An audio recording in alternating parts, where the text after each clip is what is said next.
नमस्कार साथियों, अभी 5 मिनट पहले की सबसे बड़ी खबर आपको बता दें। राजस्थान के शिक्षा मंत्री मदन दिलावर ने कोटा में धर्मांतरण के मामले में 2 शिक्षकों को सस्पेंड किया गया है। इसके साथ ही एक शिक्षिका के खिलाफ जांच का आदेश दिया गया है।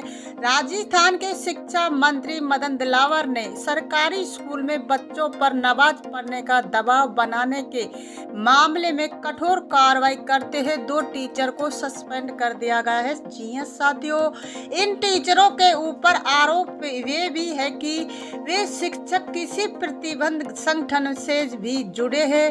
भजन लाल सरकार ने शिक्षकों के निलंबन का आदेश रात को दे दिया है। साथियों, आपको बता दें, शिक्षा मंत्री मदन दिलावर ने कहा कि स्कूल में धर्मांतरण एक छात्र के धर्म को बदलकर लिखने और स्टूडेंट को जबरन नमाज पढ़ने वाले की शिकायत मिली थी। मामले में 2 टीचरों को निलंबित कर दिया है। एक महिला टीचर पर भी कार्रवाई की जा रही है। तीनों को बीकानेर मुख्यालय उपस्थिति के निर्देश जारी कर दिए हैं। जी हां साथियों, आपको बता दें, शिक्षा मंत्री मदन दिलावर ने कहा, मैंने देखा कि टीचर पूजा या नमाज के नाम पर स्कूल में 2-4 घंटे के लिए निकल जाते हैं। इससे बच्चों की पढ़ाई में भारी नुकसान होता। पूजा नमाज के नाम पर गायब रहेंगे तो छुट्टी लेनी पड़ेगी। अगर लगातार पुनरावृत्ति होगी तो निलंबित किया जाएगा। इसके बाद भी नहीं सुधरे तो सरकार के पास पावर है, एक लिफाफा पकड़ा देंगे कि घर जाइए, आपकी नौकरी पूरी हो गई है। जी हां साथियों, आपको बता दें, कई टीचर सालों तक स्कूल में पढ़ाने नहीं जाते, सैलरी उठाते, उनसे सारी राशि ब्याज सहित वसूल करूंगा और इसके साथ ही बच्चों का कितना नुकसान हुआ उसका मूल्यांकन कर सारी राशि जोड़कर वसूल की जाएगी। साथियों, वीडियो पर बने रहे। आपको आगे बता दें, शिक्षा मंत्री मदन दिलावर में लापरवाही के खिलाफ पहली बार ऐसा एक्शन राजस्थान में लिया जाएगा। साथियों, राजस्थान में कोटा जिले के सागौद पंचायत समिति में राजकीय उच्च माध्यमिक विद्यालय खजूरी से धर्मांतरण का मामला सामने आया है। ये शिक्षक फिरोज खान और फिजिकल के टीचर मिर्जा मुजाद्दीन को सस्पेंड किया गया। इस स्कूल की इंग्लिश टीचर सवाना के खिलाफ जांच करने के लिए चिट्ठी भेज दी गई है। साथियों, बता दें, शिक्षा मंत्री मदन दिलावर ने बताया कि कोटा जिले के सागौद में सरकारी स्कूल की छात्रा की टीसी में उसका नाम हिंदू होने के बाद भी उसकी जाति मुस्लिम लिख दी गई। वहां धर्मांतरण का स्पष्ट यंत्र हो जा रहा है। लव जिहाद की साजिश चल रही है। हिंदू लड़कियों को जबरदस्ती नमाज पढ़ानी जा रही है।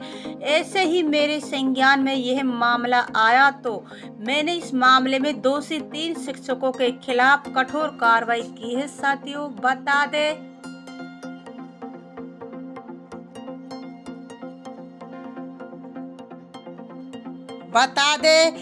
नए शिक्षा मंत्री मदन दिलावर ने शिक्षा विभाग के अधिकारियों को पहली बैठक के बाद कहा कि हम इंग्लिश मीडियम स्कूलों का रिव्यू करेंगे, क्योंकि नई शिक्षा नीति में 1 से 5वीं कक्षा तक मातृभाषा में शिक्षा देने का प्रावधान किया गया है। साथियों, बता दें, पिछली गहलोत सरकार ने इंग्लिश मीडियम लोगों को अपनी फ्लैगशिप स्कीम में शामिल किया था।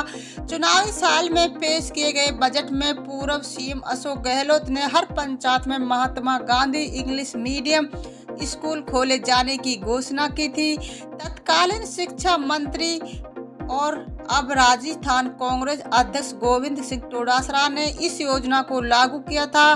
सभी स्कूलों में इंग्लिश मीडियम स्कूल खोले गए हैं। हालांकि नए स्कूल खोलने के बजाय हिंदी माध्यम के स्कूलों को ही अंग्रेजी माध्यम में बदला जा रहा है। इसके लिए पर्याप्त टीचर भी उपलब्ध से नहीं हो रहे थे, क्योंकि नए इंग्लिश मीडियम टीचर की भर्ती भी नहीं की गई थी। साथियों, आपको बता दें, विपक्ष में रहने के दौरान बीजेपी हालांकि अंग्रेजी माध्यम स्कूल का खुलकर विरोध नहीं कर रही थी, लेकिन टीचर नहीं होने से मुद्दा जरूर बन रखा था। अब सरकार बदलने के बाद महात्मा गांधी इंग्लिश मीडियम स्कूलों को समीक्षा में लाने की बात कही जा रही है।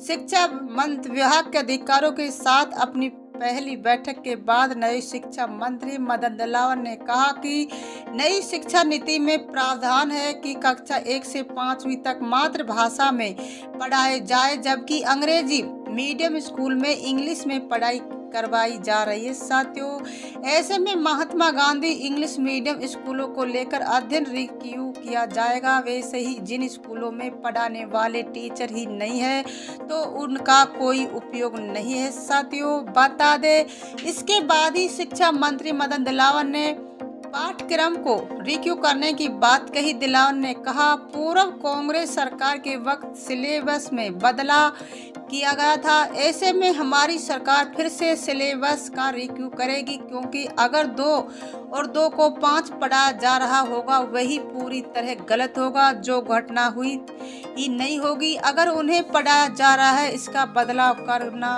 बेहद जरूरी है। साथियों, शिक्षा विभाग की जो भी योजना विद्यार्थी को और देश के हित में होगी उसे लागू करेंगे। जो भी योजना ऐसी होगी उसे विद्यार्थी का अहित हो रहा होगा उसे बंद करेंगे। साथियों, बता दे अपने चर्चा में रहने वाले राजस्थान के शिक्षा मंत्री मदन दिलावर नई शिक्षा नीति को लेकर एक बयान सामने आया है। जी साथियों, राज्य के शिक्षा मंत्री मदन दिलावर ने कहा कि नई शिक्षा नीति NEP को जल्द ही राज्य में चरणबद्ध तरीके से लागू की जाएगी।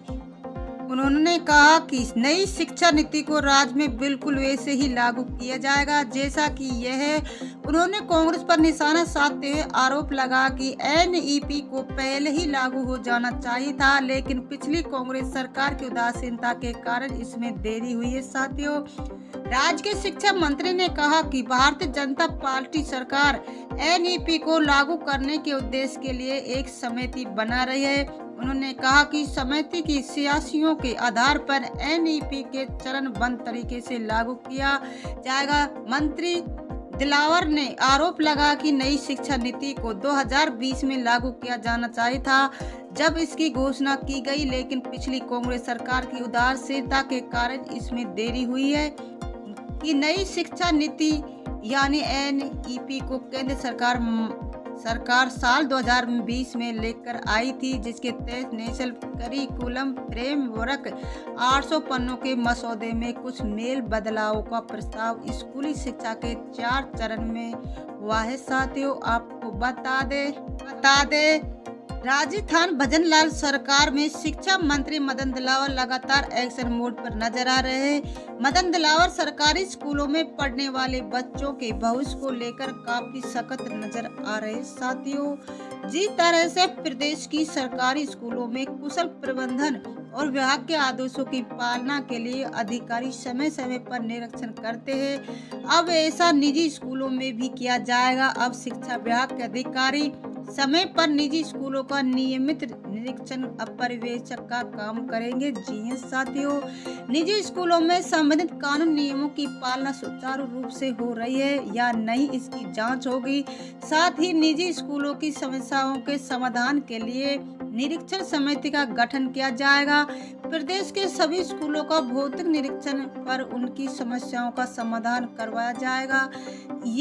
यदि किसी स्कूल की ओर से निरीक्षण में सहयोग नहीं किया जाएगा या दस्तावेज उपलब्ध नहीं कराए जाते हैं तो स्थिति में उस स्कूल की मान्यता खत्म करने की कार्रवाई की प्रस्ताव की जा सकती है। साथियों, बता दें, मुख्य जिला शिक्षा अधिकारी माध्यमिक सीमा शर्मा ने बताया कि निर्देशालय से निजी स्कूलों की जांच करने के निर्देश मिले हैं। इससे उनकी प्रभावित मॉनिटरिंग होगी, उनकी समस्या के समाधान के प्रयास भी बेहतर होंगे। जल्दी संस्थाओं की जांच की दिशा में गठित की गई टीम के द्वारा काम शुरू कर दिया जाएगा। निर्देशालय से लापरवाही मिलने पर संबंधित जांच रिपोर्ट भेजी जाएगी। साथियों, आपको बता दें, हमारी ओर से बेहतर मॉनिटरिंग की जाएगी। शिक्षा विभाग की ओर से निजी स्कूलों की जांच के लिए विशेष टीम का गठन किया गया। विभाग नीति स्कूलों की जांच में यह देखने की नीति स्कूलों में आरटीआई एक्ट की पालना हो रही है या नहीं, भौतिक सुविधा की क्या स्थिति है, शिक्षकों का वेतन कितना दिया जा रहा है। साथियों, आपको बता दें, स्कूल भवन का समस्त अधिकारी ओर से जारी अग्नि सुरक्षा प्रमाण पत्र संभव सुरक्षा प्रमाण पत्र है। साथियों, बता दे शिक्षा मंत्री मदन दलावर ने गड़बड़ी करने वाले प्रदेश के शिक्षकों को फिर से सख्त हिदायत दी है। भीलवाड़ा पहुंचे शिक्षा मंत्री ने कहा कि पिछले वर्षों जिन अध्यापकों ने गड़बड़ी की है उनका पोस्ट गांव में लगवाऊंगा और लिखूंगा कि यह बलात्कारी टीचर है, संपत्ति पर बुलडोजर चला जाएगा, क्योंकि हम माता बहनों के सम्मान से समझौता नहीं कर सकते हैं। साथियों, प्रदेश के शिक्षा मंत्री मदन दलावर को शाहपुरा जिले के शाहजपुर कस्बे में सामुदायिक अस्पताल में टीबी जांच मशीन का लोकार्पण किया। इस दौरान उन्होंने प्रदेश सरकार की उपलब्धियां गिनाई और कहा कि पहले टीबी की जांच के लिए लोगों को अन्यत्र जाना पड़ता था, अब यहां हमारे मरीज सुविधा मिलेगी। साथियों, इसके उन्होंने कहा, भाजपा कार्यकर्ता पदाधिकारी को सम्मिलित करते हुए कहा कि मैंने हाल ही स्कूल का निरीक्षण किया, उस दौरान गंदगी को लेकर नाराजगी जाहिर की। निरीक्षण के दौरान स्कूल प्रिंसिपल ने मुझे कहा कि स्कूल में सफाई के लिए चपरासी नहीं देते हैं, तो लेकिन मैं सभी बयान करता हूं कि मैं तर्क नहीं सुनना चाहता हूं। सभी को अपनी जिम्मेदारी के साथ संस्था में क्षेत्र में काम करना होगा। साथियों, वीडियो को लाइक करें, सब्सक्राइब करें, बेल आइकन ऑन कर दें ताकि वीडियो की जानकारी मिल सके। जय हिंद, जय भारत।